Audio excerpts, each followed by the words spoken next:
Now, external genitalia, you have to know the positions of certain organs. You know it already. But what is more important over here is the ethical part of that. Somebody may be born with some problem of the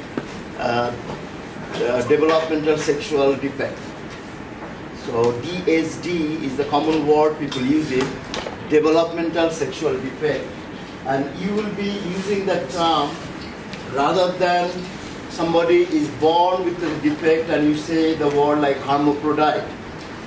Or there are many words people use it which is very sensitive. You have to understand that you are going to be a medical doctor and you have to pay more attention to those people who unfortunately were not born like normal. Okay? And there are quite sizable number of people who genetically is a female XX, but their genitalia is looking like more of a male external genitalia. Or vice versa, is the male XY, but the sexual defects is there. Now this is not, sometimes it's a genetic, that you know it already, the Klinefelter syndrome, Turner syndrome. Sometimes it's because of the hormone. So there are two different kinds I'm trying to emphasize over here. One is the genetic predisposing factor that you cannot control because somebody is born with a little bit less X, which is the Turner syndrome, 45X, or Klinefelter syndrome, where it should be a male XY, but additional X is there. You know that. But here I'm trying to say something else. It is the external genitalia is developing under the influence of hormone, which should not be too much at this stage. For example, in the female, we don't want testosterone to be too much, but it so happens that testosterone formation is too much, that will lead to the defect. So use the word developmental sexual defect, DSD, rather than any other word that you know. And take that very seriously, because it is a sensitive issue. And those people who are unfortunately born like that can be corrected. Like, it is not that it is a permanent problem. Can be corrected. The reverse situation can happen if you use the some of the hormones to neutralize. You understand it? So external genitalia is, you have to pay some attention to this for many reasons. One is the embryology. I'm going to talk about that today. More on that is this. If you recall, long time back, that the hindgut, remember that? And then it was joined with the cloaca, remember that? The anterior part is called the urogenital sinus. I explained to you already many weeks back, many months back. And this one is forming not only the bladder, urogenital, you can understand why it is called urogenital sinus. It is forming the urinary system, which is the bladder and the urethra. Okay? And the genital system, particularly for the female, is the vagina, and is the lower part of the vagina is coming from the urogenital system. The upper part, of course, is continuous with the uterus or the cervix, so it is coming from the paramesonephric duct. If you recall, the paramesonephric duct is primarily responsible for the formation of the fallopian tube. Last time I talked to you, don't forget that, the fallopian tube, uterus, cervix, and the upper part of the vagina. The lower part of the vagina is coming from the urogenital sinus. That's why the name is urogenital sinus. Sinus is the space. So vagina is the space. Is that clear to you? So if anybody is asking you that is it ectoderm, mesoderm, or endoderm? It is endoderm. Cloaca is endoderm. So urogenital sinus should be endoderm. The whole thing is endoderm. GI system is endoderm. Remember that? It's over here. So the whole thing is endoderm, so there is no question about that, why it should not be endoderm. It is endoderm. Except in the bladder, remember where the mesonephric duct is coming, that part, the trigone, is mesoderm, because the mesonephric duct is forming the ureter. So it's very easy. mesonephric duct is forming the ureter both in the male and the female. In the male, mesonephric duct is forming the vas deferens. In the female, the mesonephric duct obliterates except for the ureter, and then the paramesonephric duct starts, and it forms the fallopian tube and the uterus. Remember that, and it's very easy. But how far it goes, it forms the fallopian tube, uterus, cervix, and the upper part of the vagina. The lower part of the vagina comes from the urogenital sinus. I'm using very sensitive terminology. I don't want to go into the public and use my lecture today. It's only for you. Okay. Now, how? Please close the door. Okay, maybe I start my PowerPoint today and telling you that I'm trying to explain to you the male and the female. Very good. Yeah, close the door. Close the door. The male and the female, I'm trying to do it. External genitalia. There are 3 important points that you have to know. And all these things are common to male and the female. Number 1 is the genital tubercle. Genital tubercle means at some point. Now, what is the reason you do? I don't understand that. Why you kept the door open? The other people will come, or I thought it was. maybe you stand up. Okay. So both in the male, remember, both in the male and the female, 3 important things you have to remember. 1, genital tubercle. That's a little bit, thing comes outside. And in the female, it will be called clitoris or clitoris. In the male, it is the penis. Okay? Now here is the problem. Under the influence of hormone, of course that grows, but in the female, sometimes a female is born, but if the clitoris is too big, so mimicking like a peanut formation, and you may think that it is a baby boy. So this kind of thing you have to understand very well. You cannot hand over to the parents without knowing that whether the male or the female. It's a serious problem. It's an ethical problem. Right? With the parents give the name according to the gender. Sarah or Muhammad. These are 2 different genders we are talking about. But that can only happen if the parents know that we have a baby boy or a baby girl. Is that correct? So it's whose responsibility when you hand over is a baby boy or baby girl? It's you. It's your responsibility. So make sure that you are correct in every sense of the word. The last time I told you, and when I was telling you that you must make sure that when the baby boy you are thinking that you feel the testes in the scrotum. And that comes right before the birth. Okay, around 9 months. So there was a question actually, somebody pointed out that was in a hurriedly, that question, the answer would be 6 months actually, when it is a deep inguinal ring. The 9 months it goes directly into the scrotum, right before the birth. Is that okay? So you have to feel it to make sure that that I'm dealing with a male baby. I'm dealing with a male baby. So genital tubercle. The next one is a genital pore, scrotum or the labia majora. By now, I think you had the gross anatomy. You know what is the labia majora is there, right? Everybody knows that? Yes. Yes. So labia majora, in fact, is synonymous to scrotum. So that's what I told you. If something is attached to the labia majora, yes, somebody. Who is this? You, sir. Yes, I like that.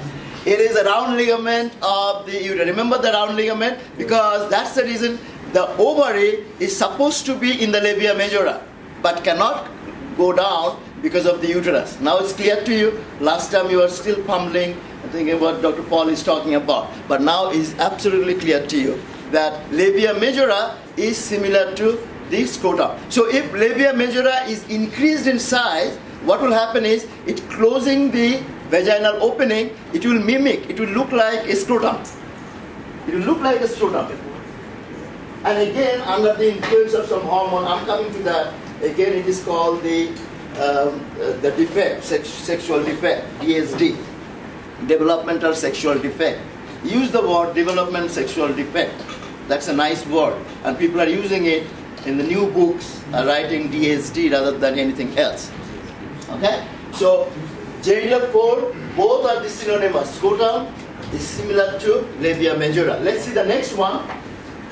These are the three things you have to remember. And the last one is urethral fold. In the male, it is a urethra labia minora. Now, I have to explain to you how does it work. You know that in the female, the urethra is small. If I correctly remember, it is around 4 centimeters. It's very small. But in the male, it is longer. You agree with me? Yes. Yes. And how does it happen? Think about it, that this urethral fold, when it is forming, it's like I can give you a scenario. Don't take it so seriously, but just the scenario for your understanding. Think about it is an open drain, something is called urethral fold. Is all of a sudden there is some fold is there. Now when you cover it, like this way, then it becomes the urethra. You just cover it. Cover it, cover it, cover it. And then it's urethra. In the female, that covering thing, it doesn't exist. So therefore, they have the labia minora because it's not covering it. Also, the covering has a problem. Can I get the light a little bit?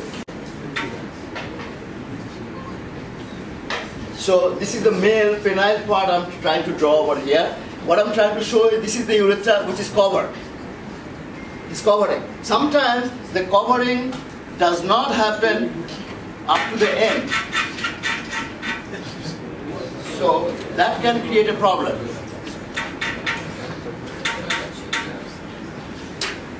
And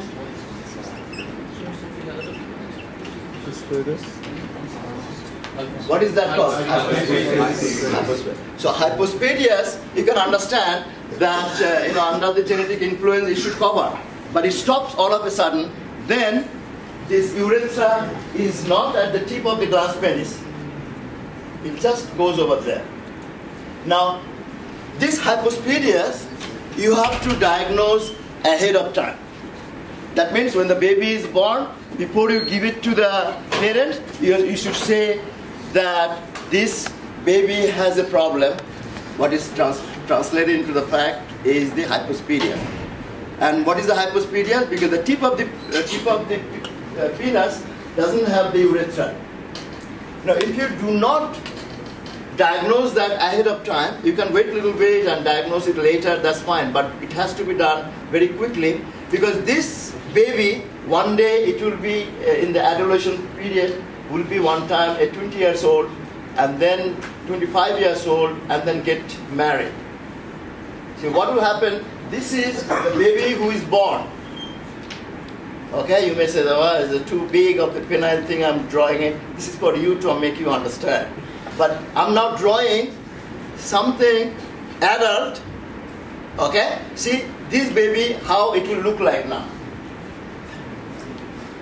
It was a baby and you diagnose it, but if you don't diagnose it, then this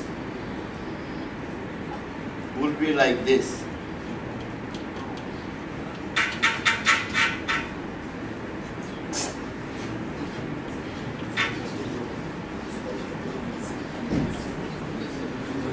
Something you can understand that it is bending. Can you see that? It is bending. This bending is because, why there will be bending? Because this part will be fibrosis over the time. Over the time, if it is a fibrose, it will bend, which is called chordy. C-H-O-R-D. So this is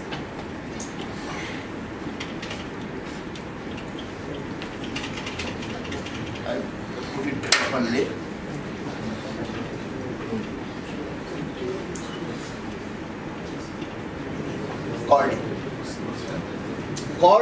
Cordy is a situation when the distal part of the urethra is fibrous.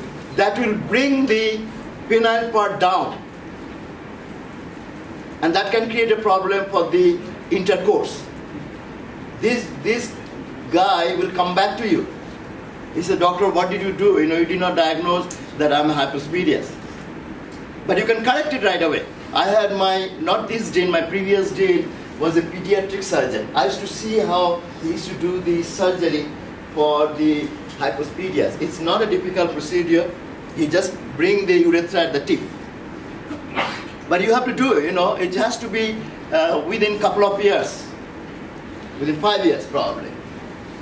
Plus, I'm not sure 100% which year they have to do the surgery. But earlier is better, before the fibrosis takes place. You understand the problem? Yes. If somebody's penile part looking like this is bending like this way, that is not advisable. Because that is sexual function will be compromised by that. Yes? Gland's being is fibrous? Yeah. Correct. Is that okay? Okay. So remember, this is an international problem that people think about it, that how come in the male the urethra is longer? Because you can understand that the urethra or the urethral fold is completed like this way. Okay? And therefore the urethra is formed. If you think about the open drain concept, and somebody is covering it, that makes the urethra. In the female, it's not possible because they want, like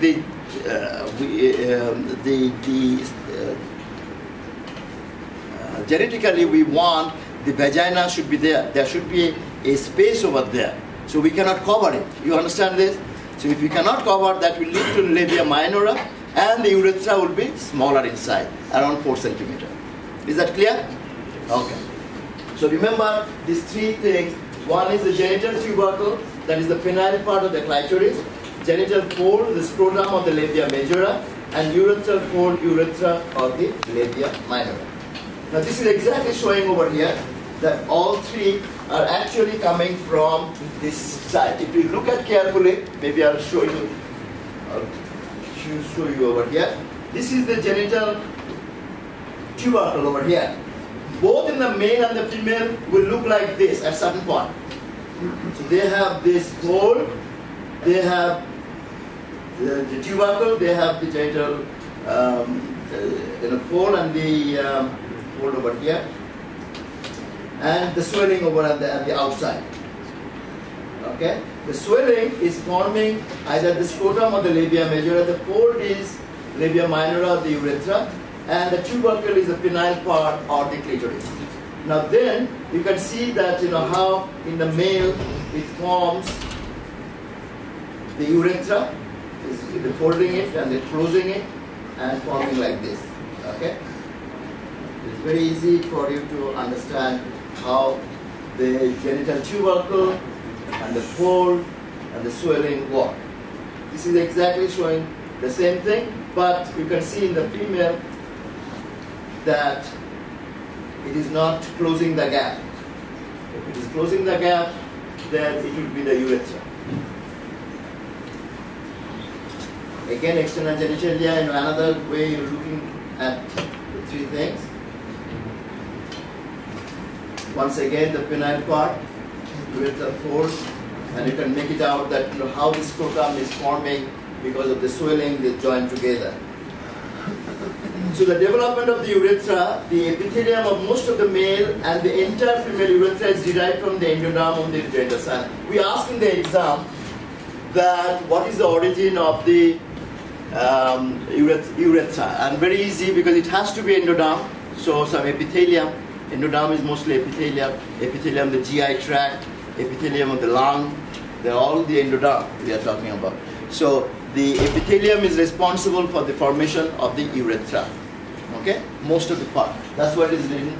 And it's coming from the urogenital sinus. I gave you the concept, how come the urogenital sinus, the anterior part of the cloaca. Urinary bladder is also developed from the urogenital sinus. Is clear? Yes. Very good.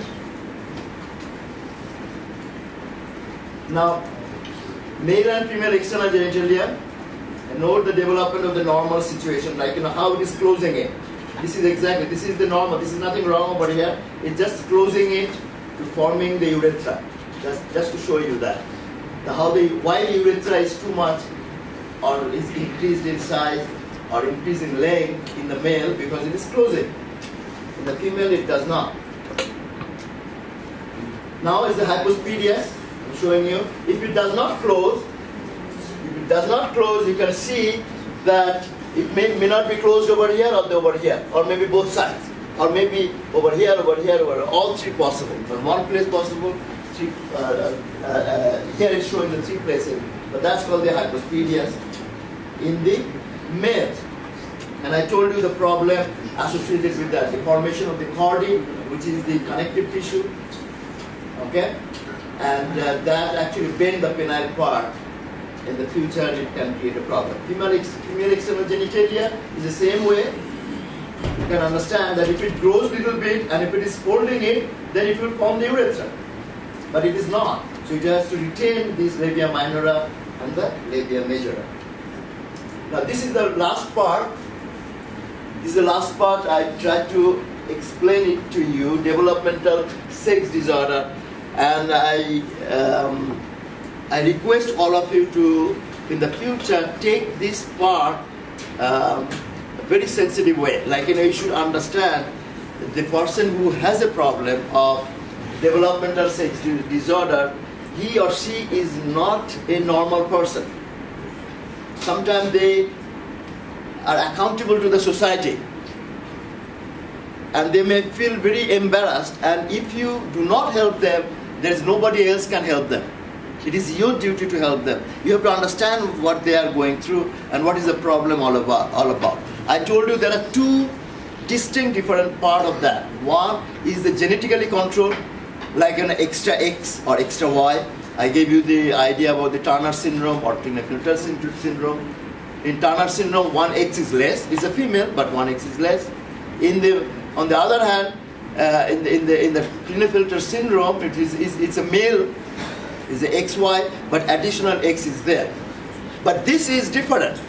This is like adrenal hyperplasia. Somebody is born with the adrenal hyperplasia in a female. So what will happen is testosterone production is quite a bit. And because of that, like clitoris is increased in size, the labia majora is increased in size, it will look like a male baby. And very quickly, this female may have some beard and other things over the time. If it is not diagnosed properly, then may have the androsterone-related things, like the puberty. Okay? And this is, but she knows that I'm a female. But then I'm having beard. Now, you cannot laugh or you cannot say, oh, ha, ha, ha, ha, ha. That's not your job. You have to just pay attention to that. Treat the person properly, understand what is the best way to, if you don't know, actually, you can recommend somebody else to take care of the patient, okay? But take it sensitive, and that's what I'm writing all this thing over here. So, moving away from the term like intersex or hermaphrodite, that's not a good word. In the society, people know hermaphrodite. He is or she is a hermaphrodite. Like, a mixture of everything. That's not a correct word. You people should use it. You should use developmental sex disorder. It's a much better word. Okay? I'm not going into the true hermaphrodite, forget about that, but this you can understand. The 46XY is a male pseudohermaphrodism. What is happening is there is a problem of the androgen synthesis, 5-alpha reductase deficiency. If the 5, you know that, the 5-alpha, you have done that. But the testosterone, actually this is the more active form. The receptor is their more active form, alpha reductase. Alpha reductase is, if it is deficient, then is the problem starts. Okay, it's a male, but because the testosterone level is less, feminine character is there. But genetically, it's a male because genetically it's okay. It's a 46XY. Similarly, if you can see the female 46XX, but there is androgen excess because of this enzyme, which is the most common is the 21 hydroxylase. You have to look the biochemistry over here, that how it is translated into a problem. Okay, so there is in the pituitary and adrenal gland that axis is the problem. And I told you 6 chromosome is the Turner, Klinefelter, mosaic, karyotype. Okay. Now male virilization, you know that under the influence of the testosterone, or more correctly is the DHT, it is the dihydrotestosterone, everybody knows there's more. And there will be the penile increase, there is a hair grows over here, all these things are due to the DHT, testosterone. You have done that already. But, and also you know that how the androgen receptor works. It's a nuclear receptor. Okay? And everything is written over there, and I don't have to say much about that. Just read it, it's a part of your physiology understanding. And the 5-alpha reductase deficiency, the enzyme required to convert testosterone to dihydrotestosterone, elevated testosterone, DHT ratio. DHT is more potent.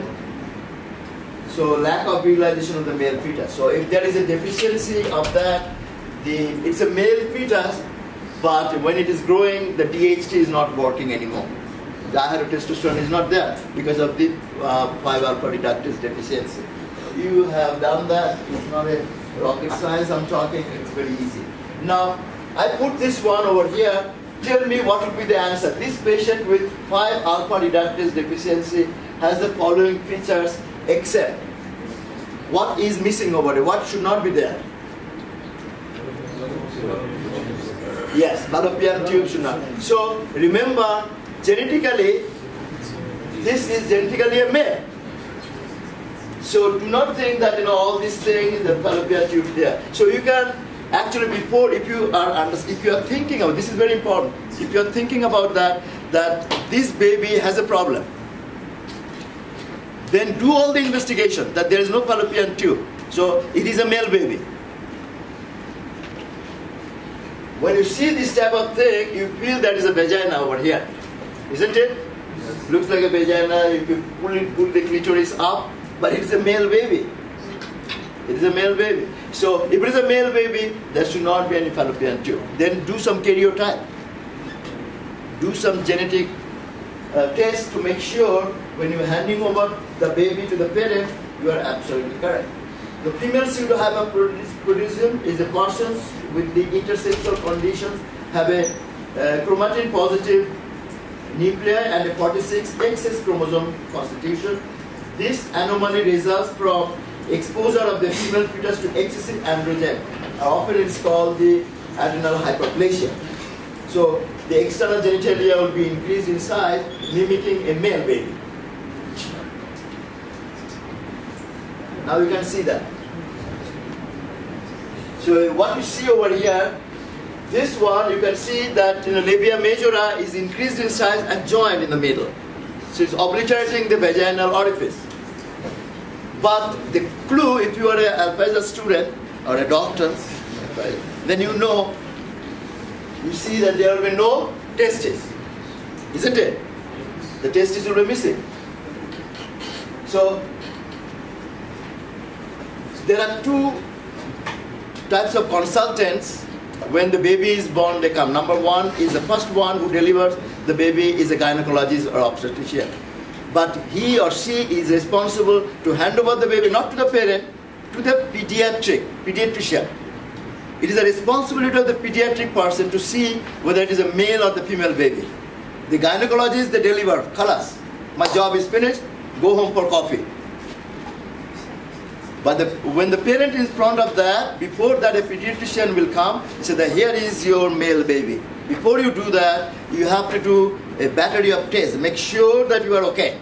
You understand what is going on. And one of the things is the external genitalia. that will tell you. Because even in the ultrasound earlier part may say that it is a male baby, but in reality this is not a male baby, this is a female baby.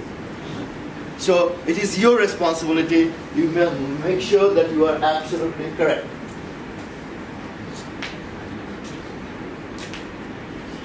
This is my last slide. I don't want to go into detailing of that, but just to give you a little bit of understanding that this is my final lecture to all of you too, because I have been enjoying with you for the last 2 years, last year and this year a little bit.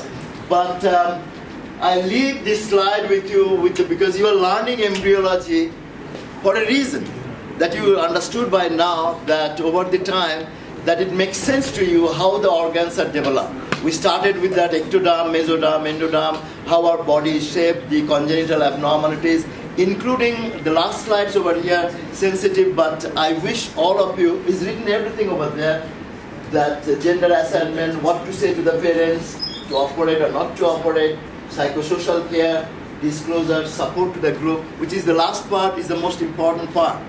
They are helpless. They don't know what to do. And imagine a boy who is behaving like a female because of some hormonal problem, needs some counseling.